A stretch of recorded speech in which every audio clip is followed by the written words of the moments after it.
माघ मकरगत रवि जब होई, तीरथ पति ही आव सब कोई। ये हम सब लोगों से आग्रह करेंगे कि सभी लोगों को ये महाकुंभ का जो शुभ अवसर है, पावन अवसर है, इस पे सभी लोगों को स्नान आदि करके भगवान के गुण लीला धाम का अनुसरण स्मरण करना चाहिए। तीर्थ क्षेत्र की बहुत ही अद्भुत महिमा है। प्रयाग की जो महिमा है वो अनंत है, वो कभी मिट नहीं सकती है। आपने एक एक पल जो यहाँ बिताया है और ये यहाँ वास का ही विशेष महत्व है। तो हमारा यहाँ वास करना सार्थक लगने लगा है जब से लोग बाहर से अपने क्षेत्रों से लोग आ रहे हैं। लोगों को डर रहता है कि वहाँ पे जाएंगे महाकुंभ में तो भटक जाएंगे या रहने खाने में दिक्कत होगी। ऐसी परिस्थिति में भी जो क्षेत्र के लोग हैं या जो पीठ से जुड़े हुए लोग हैं या जो वहाँ गद्दी परंपरा से जुड़े हैं, उनको अगर किसी तरह की असुविधा है तो वैसी परिस्थिति में भी आप उस दिए नंबर पर संपर्क कर सकते हैं। यथासंभव आपको असिस्ट किया जाएगा, आपको मदद की जाएगी। सभी लोगों के लिए व्यवस्था है। आप जितने ज़्यादा से ज़्यादा लोग आएँ, सुबह बाल भोग, राजभोग, रात्रि का भोजन, प्रसाद, चाय वगैरह सब निःशुल्क 24 घंटे यहाँ उपलब्ध है। व्यवस्था चल रही है। आसपास भी किसी कैंपों में कोई लोग रुके हैं तो उनके भोजन आदि कहीं कोई दुविधा नहीं है।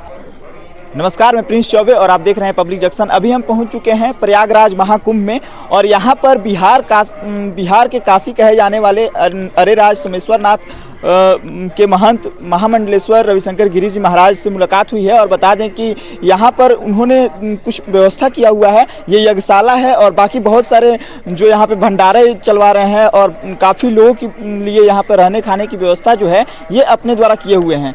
काफ़ी बढ़िया व्यवस्था है। अगर आप लोग भी आना चाहते हैं तो आइए और महाकुंभ में यहाँ पर स्नान कीजिए और यहाँ पर रहने खाने की पूरी व्यवस्था है। आइए महाराज जी से मिलते हैं और जानते हैं कि क्या क्या व्यवस्था हुआ है। सबसे पहले स्वागत है आपका महाराज जी हमारे चैनल पे। धन्यवाद। और आपकी टीम को भी शुभकामना, मंगल कामना है। आपके माध्यम से जितने भी श्रद्धालु भक्तगण सुन रहे हैं सभी को महाकुंभ की हार्दिक शुभकामनाएं, मंगल कामनाएं। हम सब लोगों से आग्रह करेंगे कि सभी लोगों को ये महाकुंभ का जो शुभ अवसर है, पावन अवसर है, इस पे सभी लोगों को स्नान आदि करके भगवान के गुण लीला धाम का अनुसरण स्मरण करना चाहिए। तीर्थ क्षेत्र की बहुत ही अद्भुत महिमा है। क्या क्या व्यवस्था महाराज जी यहाँ पे किया गया है, इसके बारे में जरा बताते हैं। व्यवस्था के रूप में कुछ VIP रूम्स रखे गए हैं और 100 लोगों का निःशुल्क रहने और भोजन की व्यवस्था है। उसके अलावा कुछ मिलिट्री कैंप्स बनाए गए हैं लगभग 6-7 के आसपास, जिसमें जो है श्रद्धालु भक्तगण यहाँ रुक सकते हैं। भंडारे की नित्य व्यवस्था है। नित्य संकीर्तन 24 घंटे यहाँ भगवान का किया जा रहा है और यज्ञ होगा। नित्य रुद्राभिषेक माँ गंगा का स्नान करने के बाद किया जा रहा है। ये प्राचीन व्यवस्था है हमारे सनातन संस्कृति की, उसमें सभी लोग भाग लें और निश्चित तौर पर आप ये विश्वास मानिए कि आप माँ गंगा की गोद में बैठ करके जो भी भगवत साधना आराधना करेंगे वो अनंत गुना फलदायी होगा और आपके जीवन को उत्कर्ष तक ले जाने के लिए, जीवन में खुशहाली सुख समृद्धि को लाने के लिए आवश्यक है कि आप कहते हैं ना कि माघ मकरगत रवि जब होई, तीरथ पति ही आव सब कोई। ये प्राचीनतम व्यवस्था है। शुरू से ही जब भी सूर्य मकर राशि में प्रवेश करते हैं अर्थात खिचड़ी के समय से, उस समय से लोग यहाँ कल्पवास 1 महीने का वास करते हैं और वो वास से जो है मानसिक बदलाव, आध्यात्मिक ऊर्जा जो मिलती है वो आजीवन आपके लिए समाज को संरक्षित करने के लिए, अपने जीवन को, अपने परिवार में सुख शांति समृद्धि की वृद्धि करने के लिए परम आवश्यक है। मन को, बुद्धि को सुदृढ़ करने के लिए, उसके विकारों को मिटाने के लिए आवश्यक है कि आप जरूर तीर्थ क्षेत्र में आएँ, स्नान आदि करके भगवान का आराधना करें, तपस्या करें, जप करें। महाराज जी यहाँ महाकुंभ में आने के बाद यहाँ के भक्तों के लिए सबसे खास चीज़ क्या है महाकुंभ में? सबसे खास तो माँ गंगा में स्नान ही है जी। उसके बाद आप यहाँ अक्षय वट जो भी बहुत प्राचीन है और साक्षात ब्रह्म स्वरूप है, उनका दर्शन कीजिए। बड़े हनुमान जी हैं, आप उनका दर्शन कीजिए। भारद्वाज पार्क है और जो चंद्रशेखर आज़ाद पार्क है, कई सारे स्पॉट्स हैं टूरिज़्म के लिए जो आप ऑनलाइन वेबसाइट पर भी सर्च करके देख सकते हैं। मुख्य रूप से माँ गंगा का स्नान, भगवान शिव, भगवान विष्णु की आराधना पूजा और वेणु माधव मंदिर है, वहाँ भी उनका चरण स्पर्श करें और उनका आशीर्वाद प्राप्त करें। अच्छा महाराज जी, यहाँ पर आने के लिए यहाँ पे जो भक्तगण मतलब बिहार से, यूपी से या जगह जगह से लोग आ रहे हैं, उनको रहने खाने में काफ़ी परेशानी हो रही है, लेकिन आपने यहाँ रहने खाने की पूरी व्यवस्था की हुई है, तो कैसे लोग कांटेक्ट करेंगे, कोई संपर्क? इसके लिए आमंत्रण पत्र पर 2 लोगों का नाम दिया गया है। प्रशांत तिवारी जी जो कि भादा चंपारण बिहार अरेराज से हैं, और एक अंकित गिरी हैं। ये दोनों लोग से लोग संपर्क करके अपनी व्यवस्था अग्रिम सूचना दे करके ही आना आवश्यक है, क्योंकि काफ़ी संख्या में लोगों का आवागमन है। और इसके वजह से जो है, अगर आपकी सूचना पूर्व से रहेगी तो आपको बेहतर व्यवस्था मिल पाएगी। अगर पूर्व से सूचना नहीं है तो भंडारे में कोई दिक्कत नहीं है। आसपास जितने भी महात्मा लोग रुके हुए हैं, सभी लोगों के लिए व्यवस्था है। आप जितने ज़्यादा से ज़्यादा लोग आएँ, सुबह बाल भोग, राजभोग, रात्रि का भोजन, प्रसाद, चाय वगैरह सब निःशुल्क 24 घंटे यहाँ उपलब्ध है। व्यवस्था चल रही है। आसपास भी किसी कैंपों में कोई लोग रुके हैं तो उनके भोजन आदि कहीं कोई दुविधा नहीं है। और हमारे मन में यही था कि चूँकि अपने क्षेत्र भर से एक हमने शुरुआत किया है, आरंभ किया है, उसमें बहुत सारी त्रुटियां हो सकती है, बहुत सारे सुधार हो सकते हैं, बहुत कुछ हो सकता है। हमारे लिए भी यह पहला अनुभव है, और हमारे मन में इच्छा थी कि ये 12 साल बाद महाकुंभ का मेला लगता है और हमारे संन्यास का भी 12 वर्ष पूर्ण हो गया। तो हमारे मन में इच्छा हुई कि चलिए कम से कम हम वास करेंगे और भगवत आराधना करेंगे, तभी हम दूसरे को प्रेरित कर पाएंगे। तो हम लोगों ने अपनी टीम के साथ जो है भजन कीर्तन संकीर्तन की टीम पूरी मोतिहारी जिले से आई हुई है।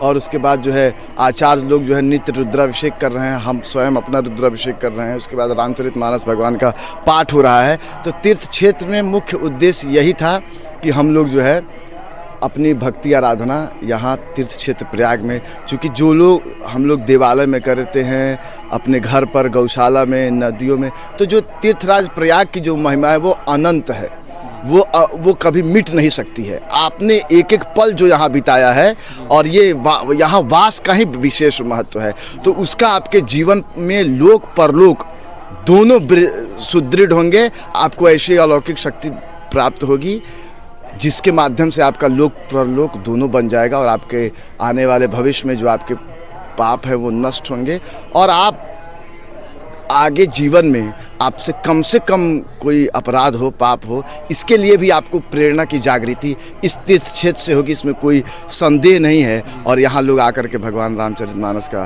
पाठ करते हैं, भगवान की आराधना करते हैं। तो इससे कुछ अपने उत्तर बिहार के लोग कल्पवास से वंचित रहते हैं अभी तक, और भी कई लोग अपनी तरफ से रहे यहाँ, जो लोग आकर के बस गए हैं, उन लोगों से भी बात मुलाकात हुई है। तो कई लोगों ने हमको कहा कि आपको और लोगों को प्रेरित करना चाहिए, क्योंकि उधर कल्पवास की परंपराएं अन्य राज्यों के कंपैरिजन में कम है। हमने कहा हम अपना प्रयास कर रहे हैं और लोगों को प्रेरित कर रहे हैं। तत्काल जो लोग जुड़े हुए हैं वो लोग ज़रूर आ रहे हैं, ये खुशी की बात है।